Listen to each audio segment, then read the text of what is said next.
z vidika mogoče liturgičnega leta, ne, je ta čas adventa pomeni čas, ko se ti smeš zavedati praznine, stiske, nemoči, osamljenosti, neuresničenosti, prav te nedokončanosti, ki jo ljudje v sebi nosimo, čisto kot materialna bitja, ne?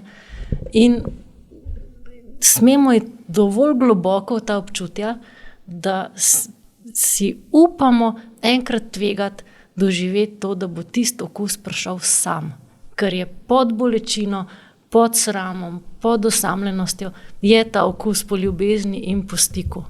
Ampak če se mi tej bolečini izogibamo ali pa če si ne upamo iti dovolj globoko vanj, pa si jo preprosto priznati, da ne moramo sami, potem noben ne more do nas. Ampak absolutno je treba to praznovati. Samo če mi želimo nekaj praznovati, potem moramo imeti razlog za to. In razlog ne more biti samo datum. Razlog mora biti ena